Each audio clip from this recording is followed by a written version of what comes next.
With an elevation of 4,000 meters above the sea level lies Tibet, the land of snow, popularly known as the roof of the world. The highest plateau in the world, covering an area of 85,000 square miles. Tibet is surrounded by China in the east and north, Nepal, Bhutan, Burma, and India in the south and west. There are many stories or theories relating to the origin of the Tibetan people. The most famous of them all, which the Tibetans associate their origin, is that a male monkey, manifestation of Cheresik, the Lord of Compassion, married an ogress, manifestation of Tara. Through this marriage, they had 6 hybrids. From these 6 hybrids, the Tibetan race is believed to have been originated. Tibet's history dates back more than 2,500 years. According to early historians and scholars, the first king of Tibet was originally from India, and he is said to have been in Tibet somewhere in the 5th century around 127 BC. He had lost a battle in India and escaped over the Himalayas into Tibet. There he met some shepherds and cowherds grazing their cattle in the field. They were the followers of the Bon faith, which existed in Tibet before the emergence of Buddhism. On being asked where he came from, he gestured towards the mountains, actually meaning he had come from the other side of the mountains. It seemed to these people that he was pointing towards the sky. Since Bon practitioners, being worshippers of nature, considered the sky sacred and thought he had descended from the sky to lead the people, they made him their chief. They placed him on a wooden saddle and carried him on their neck. He came to be known as Nyotitsempo, the neck-enthroned king and the first king of Tibet. It was only after the 8th king of Tibet that credible history was available. But in the 7th century AD, Tibet saw the zenith of its power politically and spiritually under the 3 religious kings of Tibet, namely Songtsen Gampo, the 33rd king of Tibet. He ruled Tibet from 617 to 698 AD. A few decades after him, Trisong Delsen, the 2nd religious king, ruled Tibet from 742 to 798 AD. Rinpoche, the 3rd religious king of Tibet, ruled from 806 to 841 AD. He was the 41st king of Tibet who was assassinated by his brother Langdarma.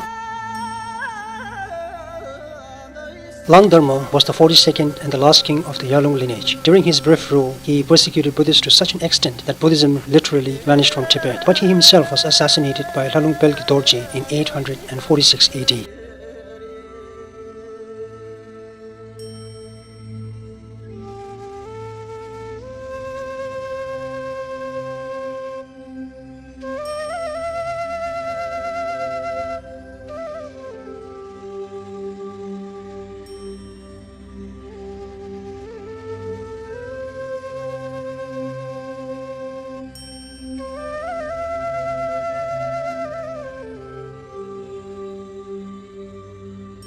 In 1207, the Mongols invaded Tibet. The Mongols' encounter with Buddhism began during this period.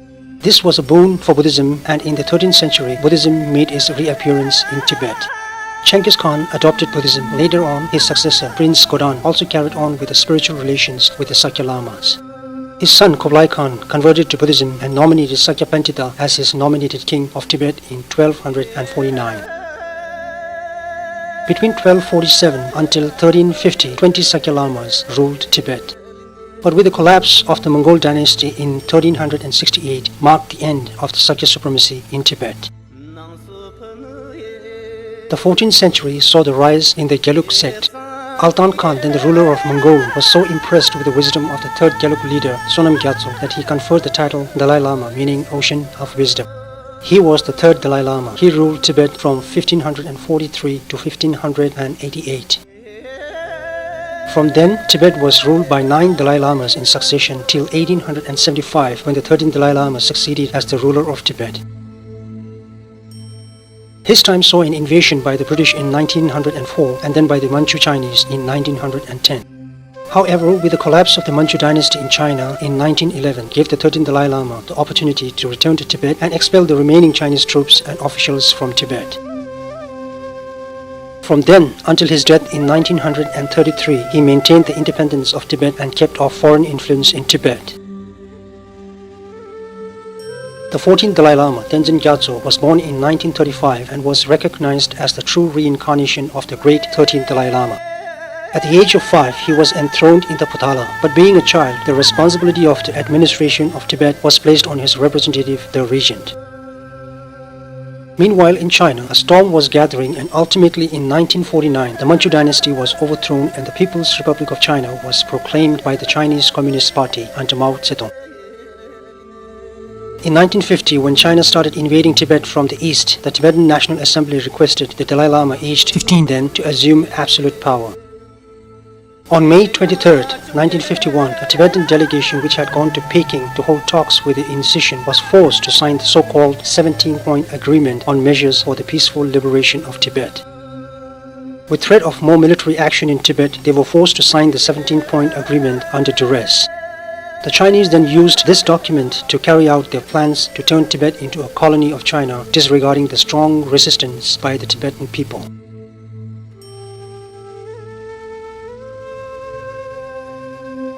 The Dalai Lama and the Panchen Lama were invited by Mao Zedong to China in 1953, and during the meeting he promised that China would not invade Tibet but simply liberate the people of Tibet, and once the liberation was complete, the Chinese would leave Tibet. But more and more Chinese troops were being sent into Tibet. The Tibetans in the eastern province of Amdo and Kham were being harassed by the Chinese troops. In many places in these provinces, villages were being looted, people were being killed. Out of desperation, the Tibetans in these provinces took up arms and began to resist the Chinese invasion.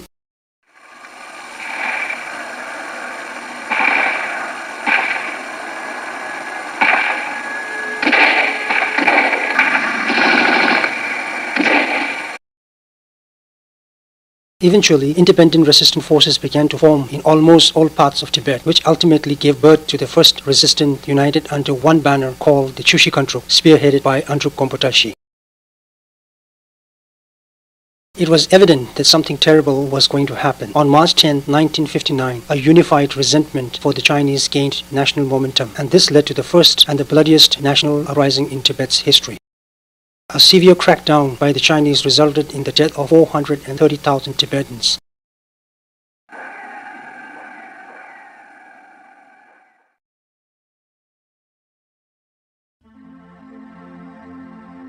The Tibetan people pleaded the Dalai Lama to escape into India. With a heavy heart, he was escorted safely by the Tibetan resistance force into India, and along with him, about 100,000 Tibetans fled into exile in India.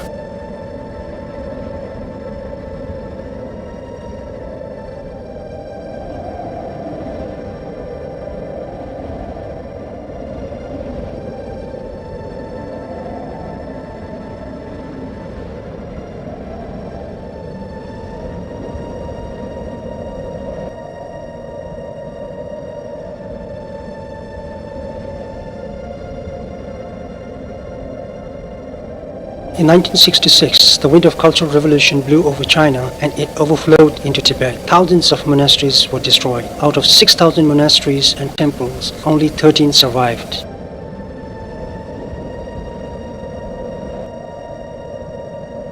Thousands of Tibetan men, women and children were being sent into labor camps. More than 1.2 million Tibetans died as a direct result of the Chinese invasion. The Tibetans never in their wildest dream dreamt that once their forbidden land would this day be forbidden for them too.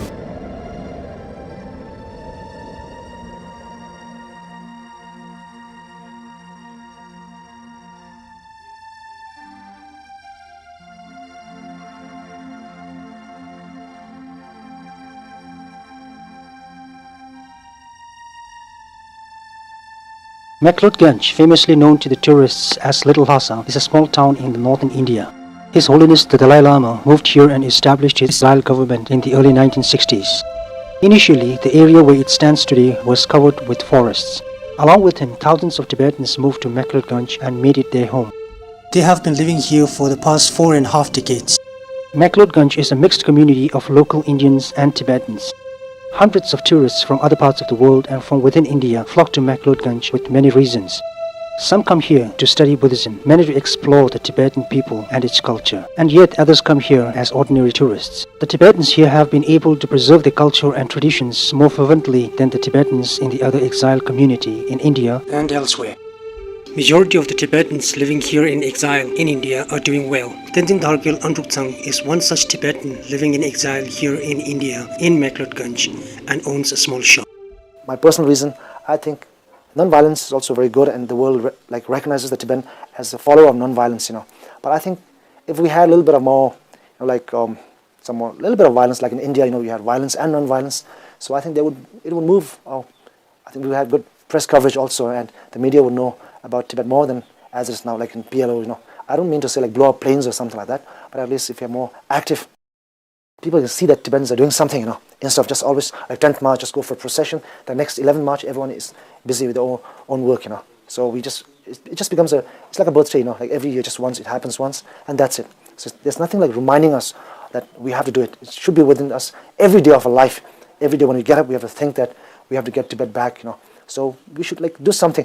So non-violence has, I cannot say it has not proved anything. The world knows Tibet now more than what it used to know about Tibet, just because of non-violence through His Holiness the Dalai Lama, But I think we still need to be more aggressive, a little bit more, what do you call, not exactly a rebellion, but at least something more aggressive, something more concrete. I meant to say that,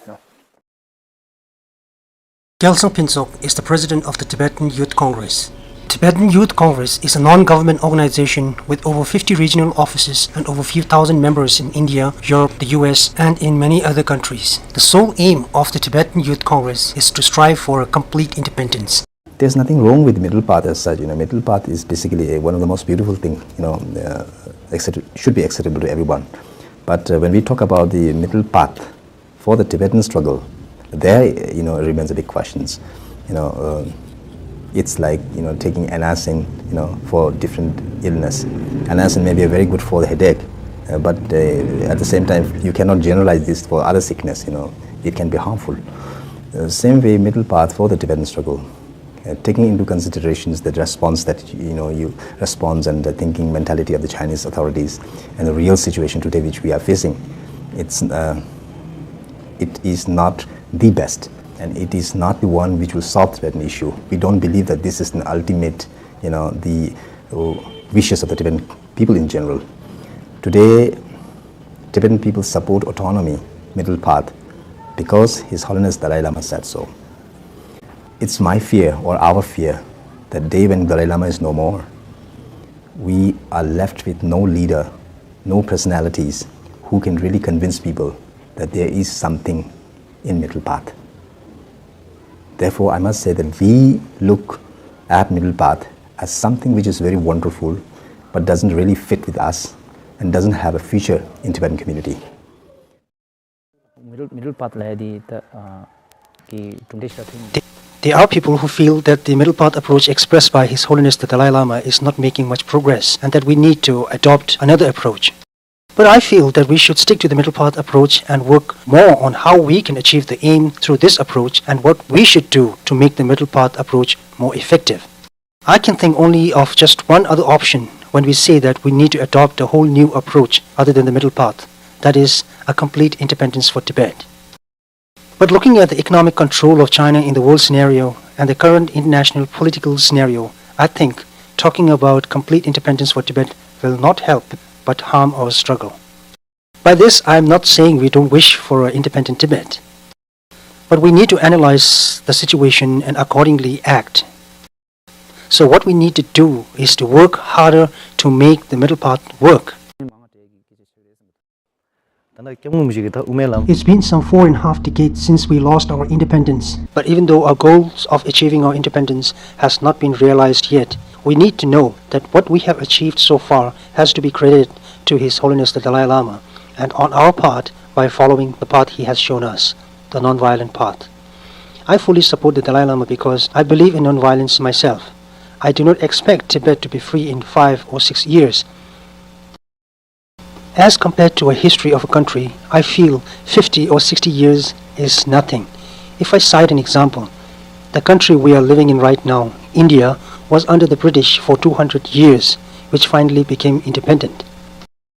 Maybe Tibet might be free in 1 or 2 years, or maybe in 10 or 15 years, or who knows, it might take 100 or 200 years. But if we continue with a non-violent approach as shown by the Dalai Lama, and eventually in some point of time, when we are a free nation, then I think it will set an example to the rest of the world. It will show the world how powerful non-violent movement can be. But there are some fractions in our society who believe that non-violent nature of a struggle is not bearing much fruit, and that the Tibetan need to adopt a more aggressive approach. This is acceptable, as His Holiness the Dalai Lama has always said that the Tibetan government is a democratic setup and every individual has the right to put forward their views, to exercise the right to expression. And he himself has always been open to criticism, be that from outside or from his own people. I feel that the need of the hour is not to argue on which approach is the best to free Tibet, but rather to preserve our rich culture, tradition, religion, and most importantly, our identity as a Tibetan. The West, when they help us, many of them, I believe, and I'm sure, do not expect something back. They want to be friends of Tibet, and when they come to the teachings of His Holiness and some lamas, they get some inner peace, which I think is more important than the material. Which, as you know, life is ephemeral. We are born and we die. But when you have the inner peace and the good life that you live, you always enjoy it. So before you die, you think, oh, I lived a good life. So if you just make a lot of money, and when you die, you have to leave all that back. Then before you die, also it's always a problem. You don't have that inner peace. So West, when people come into contact with Tibetans, they get that inner peace. They come to teachings, they learn a little bit of Buddhism. I heard, if I'm not mistaken, in some schools in the West, they are like atheists. They don't believe in religion, but they feel that some of philosophy should be inducted into their curriculum. The Buddhist philosophy, I meant, which they feel is quite and sometimes which science cannot teach or cannot explain. Buddhism has the answer. So these are some of the things the West can gain from us, and we can teach them.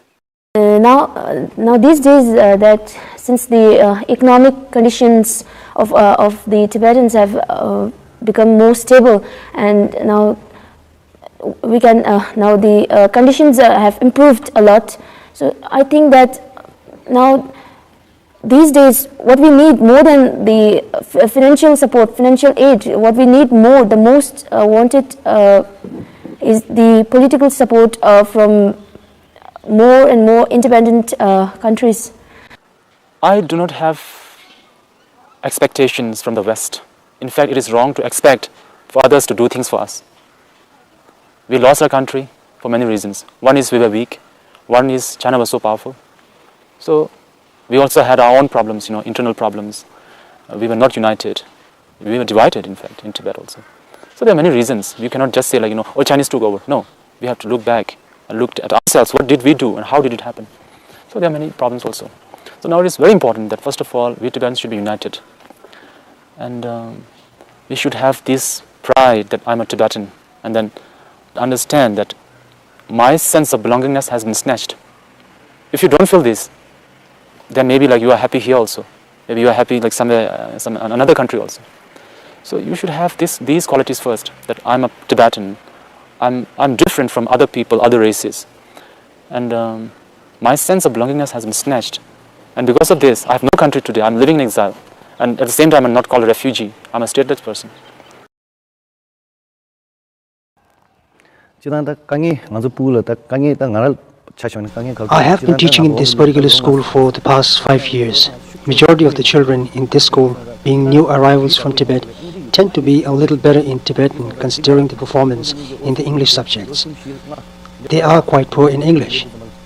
After an intensive course in various subjects for 4 to 5 years in the opportunity classes, they are admitted into the different level of classes according to their ability. I, being a social studies teacher, see the problem they face with English, as I have to teach in English medium. But seeing their determination and endurance and desire to learn really urges me to work hard for them. And I realize that the problem I face seems so negligible, seeing the hard work these children put into their studies. Now, since there is only 1 year left before we graduate, I feel both nervous and a little bit happy, because since our lower classes, we felt that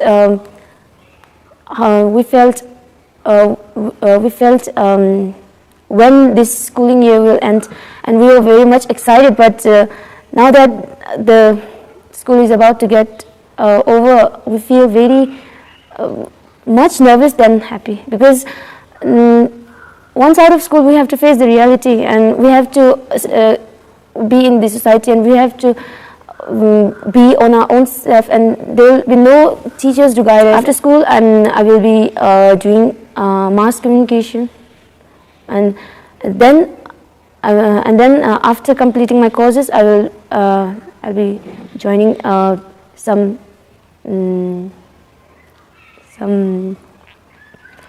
jobs. But why I prefer to choose that job is because I heard that in the Tibetan community, people doing that kind of job is very few. So I thought that if I do that kind of job, if I learn some courses in that kind of job, then I can instead of other people working in our community, we can have our own people. That's why I opt for that. A lot of Tibet critics and people feel that Tibetan culture and its struggle has and is being overly romanticized in the West. If I agree with this, then I would be saying that whatever has been portrayed in the West through books or photos or through films are not true. If we compare our culture and religion with other countries, it is really different. So whatever has been projected in the West of our culture through these mediums, I feel it is true. For instance, when I am watching a Tibetan opera performance, it creates a world, a different world, which is our culture, the Tibetan identity. I romanticize this moment with myself. But then a photographer comes in between this world and me. It suddenly totally distorts or shatters the feelings and my attachment to this unique world I see and which I am experiencing before me. So I feel that the romantic attachment to the Tibetan culture is there, and I think it is true, and I feel it has not been overly romanticized in the West. Miss Tibet pageant was criticized by one of the most influential Tibetan person. He is none other than our Prime Minister, Professor Samdang Rinpoche. His point was that pageantry is un-Tibetan and it is nothing but aping Western culture. Say this, and to counter this point, I have to talk about a culture a bit. What is Tibetan culture as a whole, as we see today? It is a combination of so many different cultural aspects from so many other parts of the world, especially our neighboring countries. China, for example, for food, clothing from Mongolia, philosophy, literature from India, music from Kashmir, painting from Nepal, statue making from Nepal. There's so many things that has come from other neighboring countries. So one thing comes, if it is good, Tibetan people accept it, it retains in the culture, then we say after some time we say it is our culture. So for example, football is a good example. In early 20th century, football came to Tibet. And the monks, especially the monk community, the clergy at the clergy level, they said, kicking a football is kicking Buddha's head. So it is not suitable for Tibetans, so it should be stopped. So there was so much criticism. And after 50 years, today in exile, we have a Tibetan Football Association endorsed by Tibetan government exile. So Miss Tibet pageant or beauty pageant is again a very new thing. It will take another 50 years for many Tibetans to understand it and to incorporate this into Tibetan society, into Tibetan culture. So likewise, when new thing comes, everybody's cautious. And our Prime Minister, especially when he has a huge responsibility, when he has to think of everything from saving our culture, from promoting Tibetan culture, from educating young Tibetans. So he has a huge responsibility, and because of that, he became overcautious where the Tibetan youth are heading. So in a way, it was a good, inspiration, encouragement for us to cross-check ourselves. Are we doing this right thing? Are we doing in a Tibetan way? Are we doing, something good? So we had to reflect ourselves this way, so it was good. So we especially, I was never discouraged. In fact, it gave me more power, more energy, and my future ideas for Mr. Tibet is so strong, and until wherever I can carry it on, I will do it. And the objectives of Miss Tibet pageant, why? Why we do this? First of all, again, there is like total lack of women's participation in artistic field. There's also lack of platform for Tibetan women to, even if they knew something, there's total lack of a platform for them. And it's a very important medium for them to say how they feel, what they want to do in future. And it is also an idea for to provide them opportunities such as education, such as cross-cultural experiences, travel. So it has very good objectives, and the medium is very good.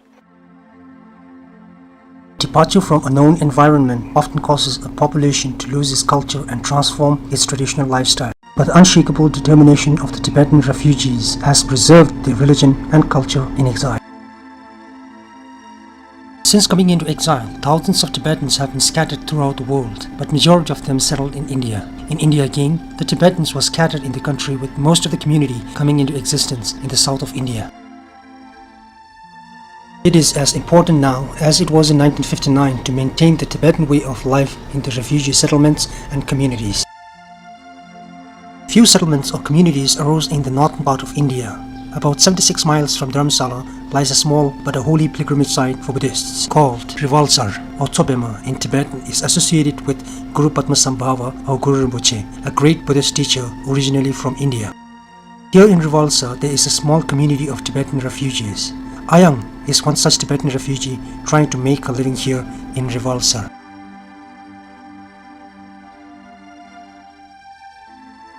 Ayang, a recent arrival from Tibet, is from Gonjo, a region near Chamdo in the eastern province of Kham. At the age of 16, she was married off to a family in Lhasa, but with the hope for a better and free life in exile, she decided to escape into exile in India in 1993. With a small loan from the monastery, Ayang and her husband were able to start a small business. Presently, she along with her husband runs a small restaurant here. Many independent and foreign countries are helping the Tibetan cause. It is my hope that the international support for Tibet is not temporary but consistent. To know that Tibetans have no right in their own country and understand that Tibetans have no basic human rights in Tibet. Tibet was forcefully occupied by China and that Tibetans in Tibet are not happy under the Chinese oppression. So I thank all the supporters of Tibet and pray that they continue to support Tibet and His Holiness the Dalai Lama. Ayang is optimistic that with the growing international support for Tibet and for His Holiness the Dalai Lama, Tibet will regain its independence.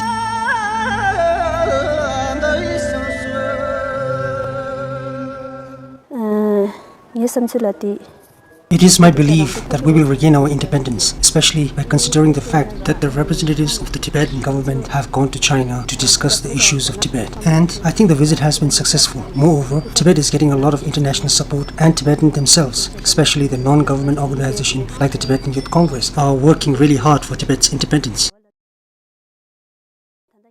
Till now, we have been supported by people in the West and they continue to support Tibet. But the support from this quarter is usually by small organizations or individuals. If a government of an independent country supports the Tibet cause or takes up the Tibet issue, I feel it will be more effective. There are a lot of individuals who are Tibet supporters and who are world-famous personalities. If these people could come together and move the people and the government to help Tibet, then I think this will play a bigger role in finding the desired and the ultimate solution for the Tibetan struggle. Tibet was an independent country with its own government, economy, language, distinct culture, and religion until its invasion by the Chinese. Following the exodus of refugees from Tibet, the need for organized rehabilitation became a matter of urgency. In the early 1960s, many as 1,500 refugees were arriving from Tibet each week. They were exhausted after their hazardous journey and suffering psychological distress as a result of restlessness and separation from their family. Due to the hot and humid climate and unhygienic conditions in the transit camps, the refugees fell ill with diseases that were unknown in the high altitudes of Tibet, and many of them died. Gradually, the refugees were sent to camps in the northwest of India where they could earn their living working on road construction. The provision of food, shelter, medical aid, education, and the means of earning a living was the immediate aim. However, in the long run, the Tibetan language, traditions, and religion, all of which were being annihilated in their homeland, had to be preserved. The Cultural Revolution in China resulted in destruction of thousands of monasteries, temples, historical monuments, and centers of learning in Tibet. The cultural destruction was almost total. The systematic destruction of ancient Tibetan culture and tradition by the Chinese was aimed at wiping out the entire Tibetan race from the face of the earth. Ironically, a fortunate and a timely escape to India by the Dalai Lama and many thousands of his people saw a new ground to nurture and preserve the already battered culture and tradition. It was here in India in the early 1960s that the Dalai Lama and his exiled people began the reconstruction of their lives from the scratch. Early Tibetan refugees braved all odds, and it was because of their sacrifice and the grace of the Dalai Lama that the Tibetan culture and identity has been preserved till this day.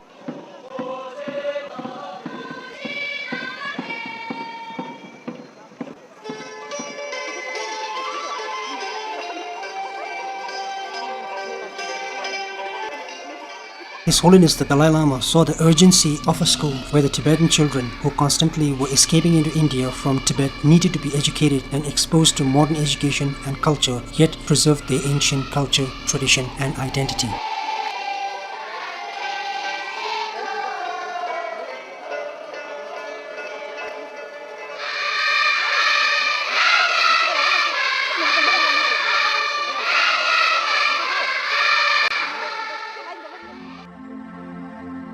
It was then, during a meeting with the Indian Prime Minister, Mr. Nehru, that the Dalai Lama requested for a separate school for the Tibetan children.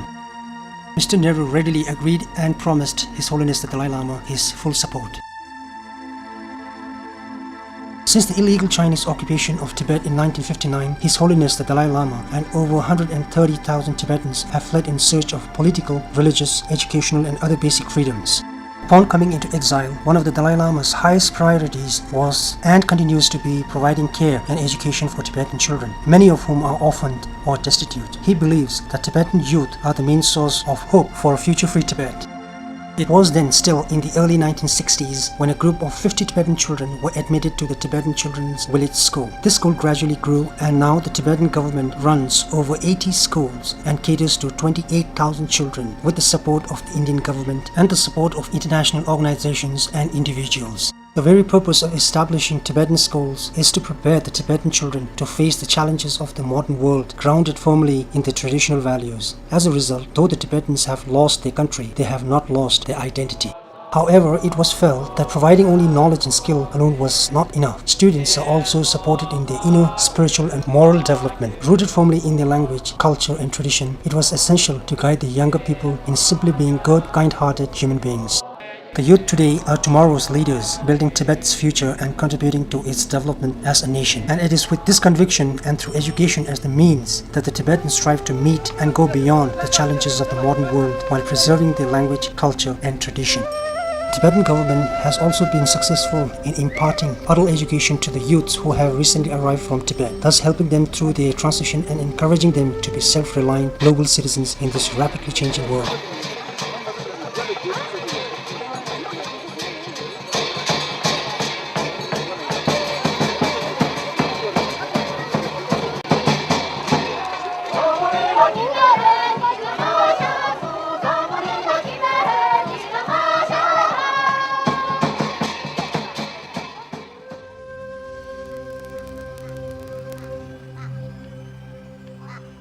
Tibet and India have shared religious commonness and culture similarities from centuries, and it was with this special bond that the Tibetans have found a home away from home in India.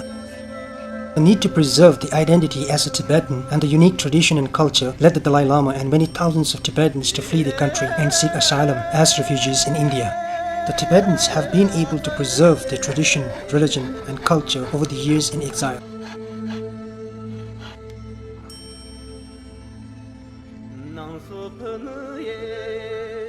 The Tibetans in exile have been able to preserve these crafts that have been practiced in Tibet for centuries. Culture and tradition that have been passed from generation to generation, such as carpet weaving, wood carving and thangka painting, have found its way with the Tibetans into exile.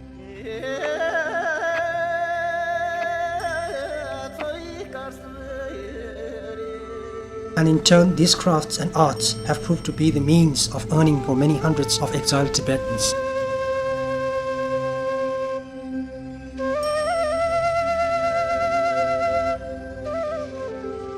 Out of these ancient art and crafts, Thangka painting has been the most popular in recent years.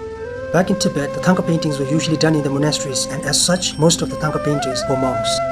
Thangka painting was not just any form of art. The measurement, the colors, the structure of the image, and its postures were all written in the scriptures, and therefore the ones who could read and understand the scriptures could produce a Thangka. But in exile, the urgent need to preserve this tradition was seen, and thus with more common people emerging educated took to Thangka painting. To be termed as a graduate Thangka painter, one has to work under the guidance of a teacher for a minimum of 8 years. The first 4 years are spent just drawing the images on paper with correct dimensions and postures. And once a person masters this, he then moved forward to draw on canvas for another 2 years, and finally he was given the brush. Even after spending 8 years on Thangka painting, he cannot still be called a perfect Thangka painter. A perfect Thangka painter was the one who could demonstrate with almost perfection the images from the scriptures onto the canvas. Thus the process is continuous, and the painter who comes to close proximity with perfection is termed to be a good Thangka painter.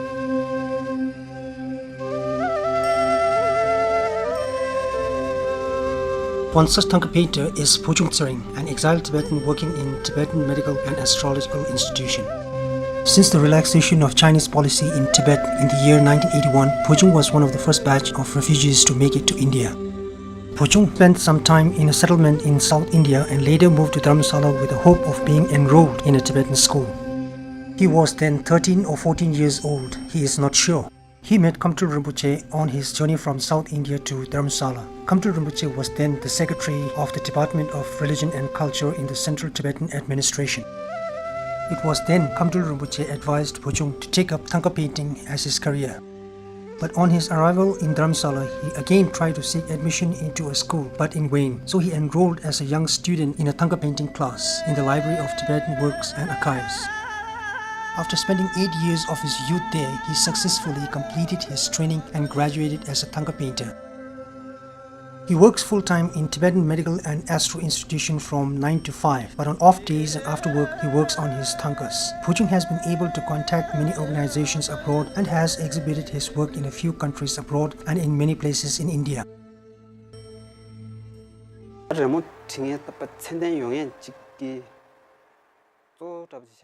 It has become difficult to reach the level of excellence of Thangka painters of the past centuries. One reason for this was earlier in Tibet, most of the Thangka paintings were done in the monasteries and by the monks or some high lamas who were free of family responsibilities and did not have to worry about earning a living. As a result, they could spend their whole time and concentrate on the Thangka painting. Moreover, most of them paint with this in mind, that the painting benefit all sentient beings in this life and the next. But these days, it is very difficult to reach that level of excellence, the reason being that there are a lot of disturbances from the environment. These days, people are interested more in materialistic pursuit, and thus they cannot give enough time to this ancient art. It becomes difficult to reach that level of excellence, but it is not impossible. If we paint a Thangka just to earn money, then I think it is a wrong approach. I'm not sure nowadays what one should keep in mind while painting a Thangka. As I mentioned earlier, that these days everyone is in a race to make money, and thus, sadly, this ancient art has also been commercialized.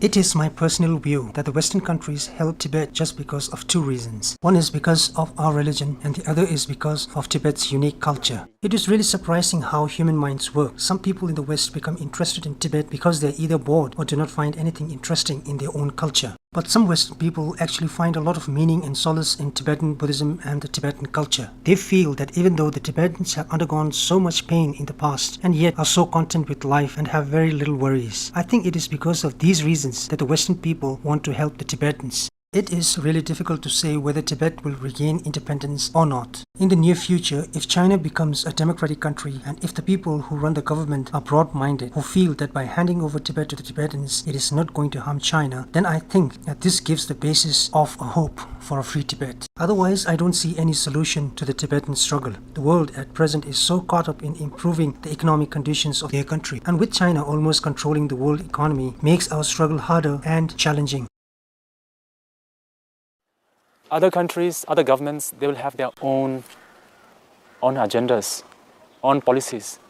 So they will try to use every means, even if they had to use Tibet, they will use it to materialize, to fulfill their own policies, their agendas. So even if there are governments who say things about Tibet, one thing, of course, they have sympathies, but at the same time, they have their own agendas. For example, they may say a few things about Tibet, but at the same time, their business will go on. They'll always be thinking about their own welfare, economy, like that.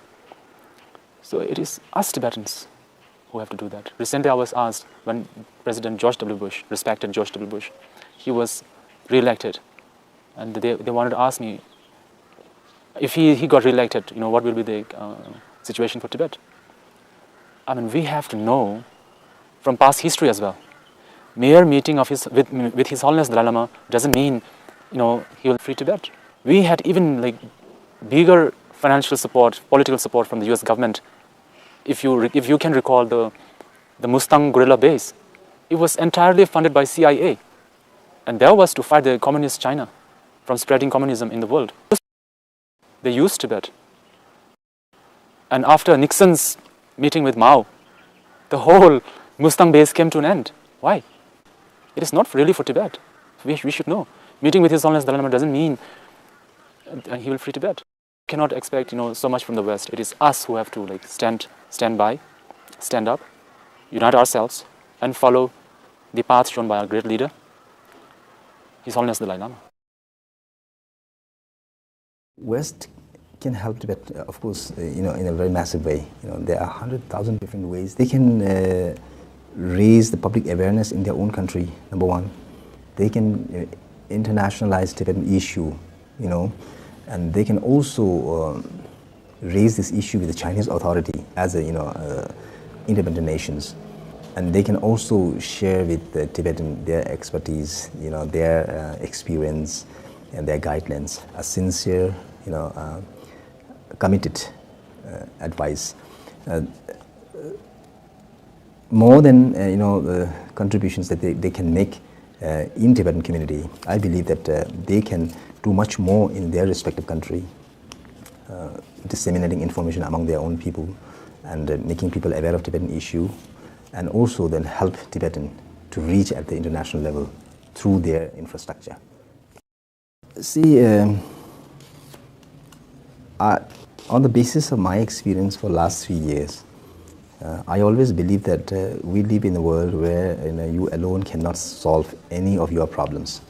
All the problems are interdependent. We always need someone's support. You have to lend your hands, and you have to seek other support to solve your problem or your friend's problem. But at the same time, international communities should not take advantage of the weaker community.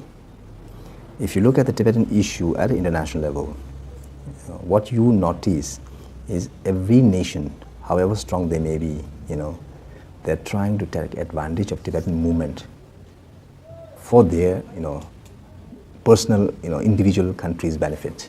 The moment, that is fulfilled, they dump Tibetan, there are many examples. You see, you have a sincere, massive support from every country in the world, say in Germany or in France or in the United States or in Canada.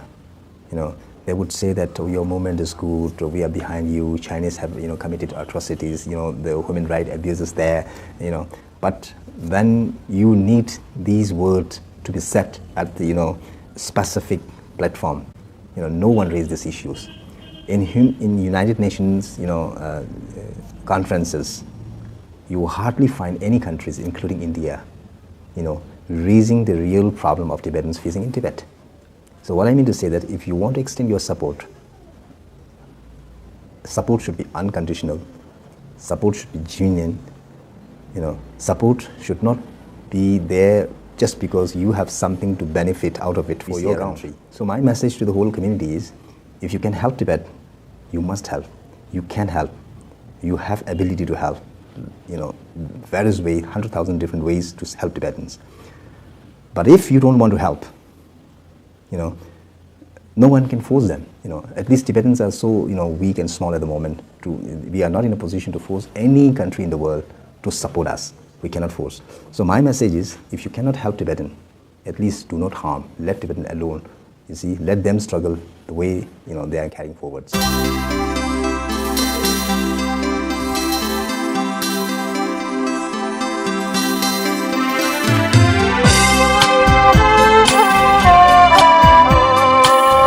As thousands of Tibetans continue to flee from their country, a generation grows up inside Tibet, deprived of the opportunity to learn freely about its own culture, religion, and language. And as increasing number of Chinese people settle in Tibet, this aim becomes more and more crucial. Tibetan and our Chinese brothers, sisters, you see, we have, I think, century-old some kind of closer relationship.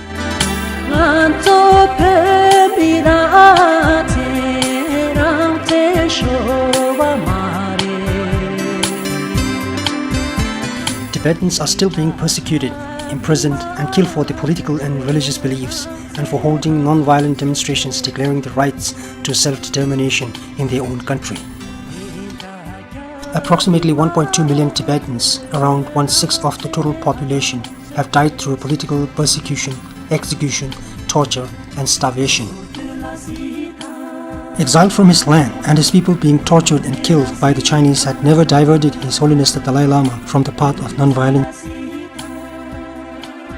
On coming into exile, the Dalai Lama began a peaceful struggle to preserve Tibet's identity and regain its independence. He has always preached non-violence, and even after suffering so much in the hands of the Chinese, he has always felt sympathy for the Chinese.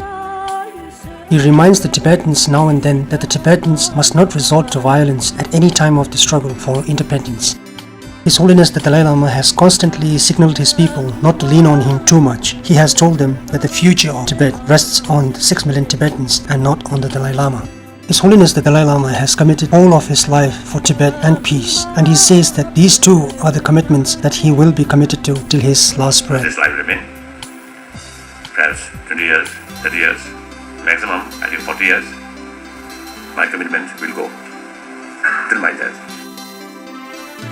On December 10, 1989, His Holiness the Dalai Lama was awarded the Nobel Peace Prize. The Nobel Committee emphasized that the Dalai Lama in his struggle for the liberation of Tibet consistently has opposed the use of violence. He has instead advocated peaceful solutions based upon tolerance and mutual respect in order to preserve the historical and cultural heritage of his people.